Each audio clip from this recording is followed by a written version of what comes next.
si c'est un chef qui est avec son peuple, qui a le cœur de son peuple de son côté, si quelqu'un lui renverse, mais le peuple attendra sur le chemin. Ça ne passera pas, ça ne risque pas de passer. Mais ça ne passe, c'est qu'il faut se poser la question de soi, pourquoi est-ce que ça se passe ainsi fondamentalement? Donc c'est la première notion qu'il faut garder. Mais l'autre notion qui est non moins essentielle et qu'il faut que les dirigeants d'aujourd'hui et de demain comprennent, c'est la notion de la dynamique de la conscience des peuples. La dynamique de la conscience des peuples, qui est une notion essentielle. Et pour le dire de façon simple, il faut comprendre que la conscience moyenne, d'accord, des Béninois même, je le dis pour ce qui me concerne, la conscience moyenne donc, des Béninois, il y a 30 ans, cette conscience n'est plus la même aujourd'hui. Parce que les gens s'ouvrent de plus en plus, n'est-ce pas, au monde qui les entoure. Les gens lisent, ils comprennent même les enjeux politiques.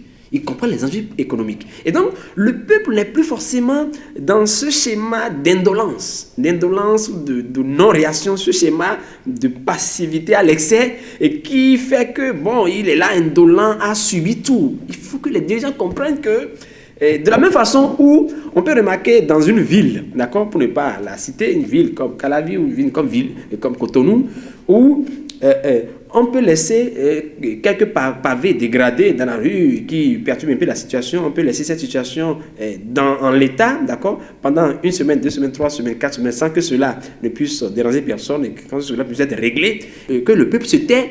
Vous allez voir que dans la continuité des choses, on arrivera à un point où, pour avoir laissé simplement quelques pavés traîner sur une voie pendant 2, 3, 4 jours, le peuple réclamera que les personnes concernées soient sanctionnées ou carrément qu'ils déplacent au tablier.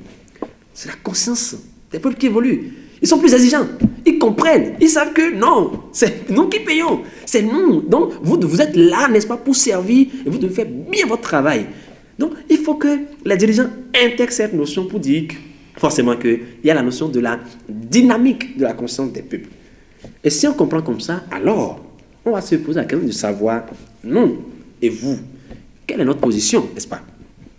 Nous ne pourrons jamais faire l'apologie de coup d'État. Nous ne pourrons jamais faire l'apologie, n'est-ce pas, de la guerre. Nous ne pourrons jamais faire l'apologie, n'est-ce pas, donc de l'instabilité. Parce que fondamentalement, nous sommes des hommes de paix. Nous sommes des enfants de Dieu. Nous sommes des citoyens et qui souhaitent de tous nos voeux que notre pays décolle. Nos pays, parlons des autres pays africains, que nos pays décollent afin que la misère, n'est-ce pas, la souffrance, la pauvreté des peuples, n'est-ce pas, recule. D'accord? Et pour rester dans ma logique religieuse, je voudrais donner également ce verset.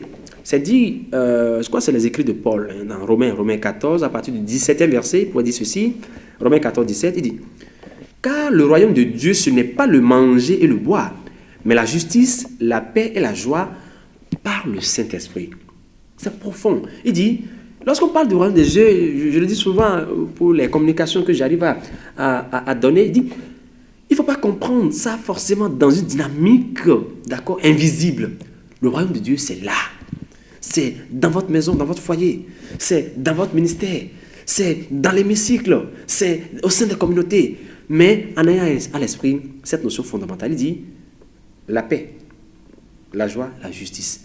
Et donc, chaque dirigeant, en fait, chaque citoyen, chaque personne, qui que vous soyez, d'accord, qui que vous soyez et où que vous soyez, vous devez être hanté de façon, n'est-ce pas, presque permanente par ces notions essentielles.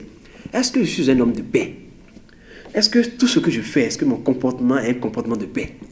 Est-ce que je suis un homme de justice? Est-ce que mon comportement consacre un minimum de justice? Est-ce que je suis un homme de joie? Est-ce que mon comportement apporte la joie? Et ça fait, on fait heureusement à tous les niveaux. La joie au sein des familles, la joie dans les communautés, la joie, n'est-ce pas, au sein de la nation. Donc c'est nous-mêmes qui devons avoir un comportement de justice pour que la paix puisse en être la conséquence. Et non pas une paix fragile, mais une paix durable. La notion de durabilité de la paix est une notion essentielle. Pour construire une paix, n'est-ce pas, qui va être vraiment une paix solide, il faut un minimum de justice. Et qu'est-ce que nous mettons dans un minimum de justice? C'est simple. Traitons les affaires avec un minimum d'équité. Lorsque vous avez la chance dans votre vie d'occuper donc un poste de responsabilité, Vous devez dire que c'est une occasion jurée pour servir l'autre. Je crois que Paul l'a dit aussi quelque part dans Acte 20, d'accord, le 35e verset. Il dit, il y a plus de bonheur à donner qu'à recevoir. Donc, en tant que dirigeant, en tant que chef, d'accord, il faut penser au bonheur des autres. Si vous mangez, il faut penser également que l'autre aussi a besoin de manger. Si vous arrivez à faire traiter vos enfants convenablement dans des cadres sains, il faut penser également que l'autre aussi a besoin de traiter ses enfants dans un cadre sain. Si vous arrivez, n'est-ce pas, à loger vos enfants, à loger vos proches dans des maisons bien construites, bien bâties, il faut penser que nous devons travailler en sorte qu'un jour, les autres aussi soient bien logés. Si vous avez l'occasion, d'accord, d'attribuer des bourses à des jeunes qui ont fini, qui cherchent la bourse, qui sont méritants, ne considérez pas leur rang. D'accord? Si vous pouvez les attribuer à vos enfants et les faire voyager, n'est-ce pas, parfois aux frais de l'État, sachez, comprenez également qu'on doit le faire également autant aux enfants des autres. Ils n'ont pas besoin de faire la politique. Ils sont également des enfants du pays. Il faudra forcément les impliquer dans le processus parce que c'est ça la justice. La justice transversale. D'accord? Si vous avez la chance de décanter, donc de gérer à votre niveau une situation de succession, d'accord? Une situation qu'on appelle par rapport aux biens immobiliers, par les histoires de trucs là, il faut le faire de façon avec un minimum d'honnêteté pour savoir que chaque acte d'injustice que vous posez, sachez que c'est une guerre que vous avez à déclencher. Vous avez déclenché le processus d'une guerre qui peut être consommée dans 1 an, dans 5 ans, dans 10 ans, dans 20 ans, parfois même dans 50 ans. Et donc c'est ça qui est essentiel. Si les gens peuvent intégrer ça et savoir, oui, je vais le dire, pourquoi on ne détourne pas. Même nous aussi, c'est passé à tous les niveaux, même en tant que médecin aussi.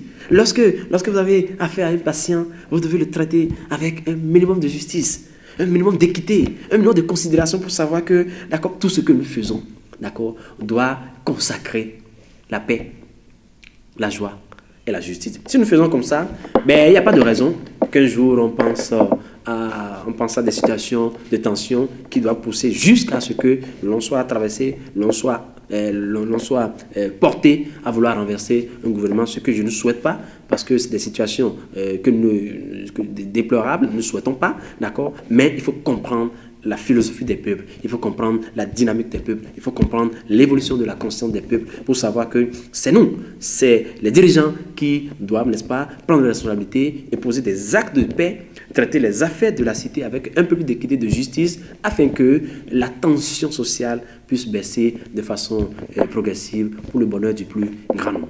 Voilà ce que nous pouvons dire de façon simple et ramasser, on n'a pas beaucoup de temps, sur cette notion de paix qui est essentielle pour le développement durable.